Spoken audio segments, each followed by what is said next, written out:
po guys, today po mag-Bible study po tayo ng episode 16. Yung last lesson po natin sa dito po sa What Now ay yung Sika Church. Ngayon yung mga new lessons natin ay read. Tsaka mahaba to kaya pwede tayo dito mahaba dito. Read. But first, mag-pray muna tayo. Lord God, bless na po kami sa Bible study po namin. Igabay niyo po kami sa lahat na to. Kasi po, ito na po yung chance na kausapin po kayo. Kasi po, special po namin yung channel na to sa isang Bible study para yung mga tao ngayon dito ay merong na-learn na mga different stuff dito sa mga lessons dito sa Bible. Okay. Just name Amen. Start na tayo. These things I have written unto you that believe on the name of the Son of God, that ye may know that ye have eternal life, and that ye may believe on the name of Son of God.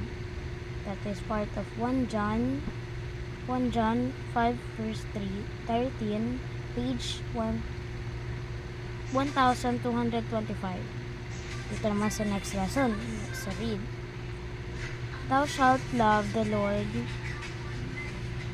thy God with all thine heart, with all thy soul, and with all this might, and these words which I command thee this day shall be in thine heart, and thou shalt teach them diligently unto thy children, and shalt talk of them when thou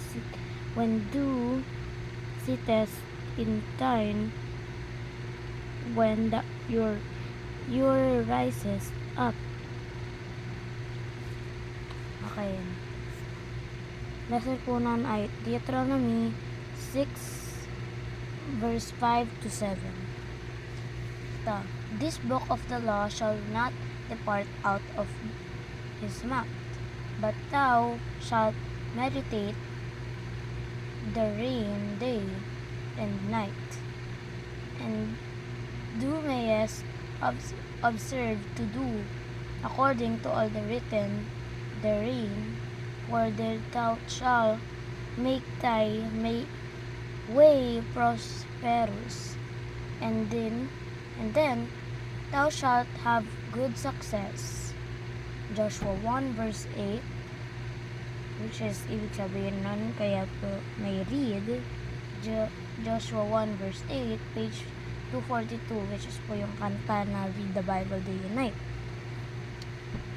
Okay, next lesson ay, for whatsoever things were written at other time were written for our learning, that we through the patience and comfort of the scriptures might have hope.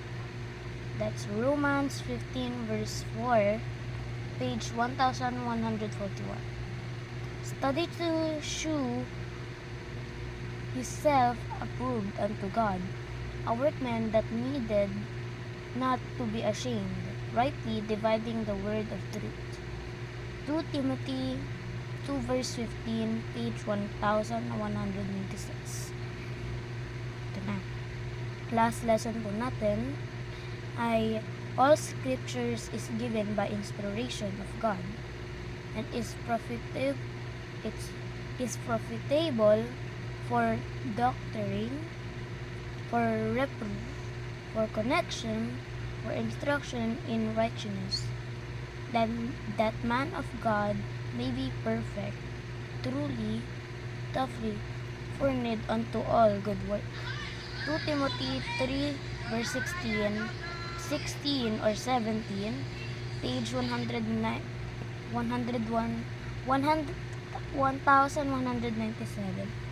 Kaya ayun po yung lesson po natin sa read. Ito po yung na-learn ko po.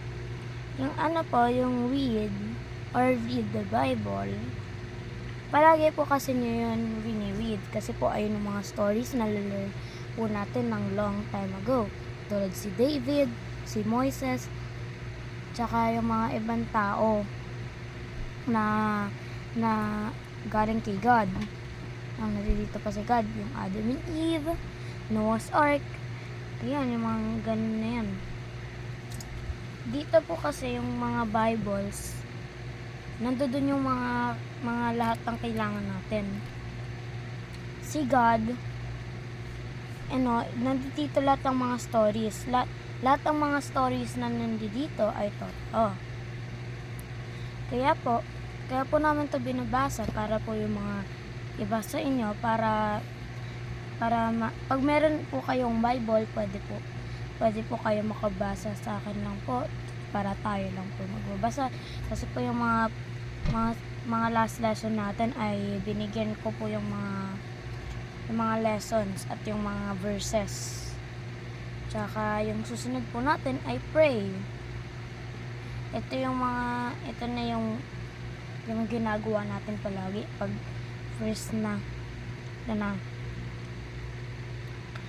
ito, yung pray po ay sa susunod na episode, which is episode 17.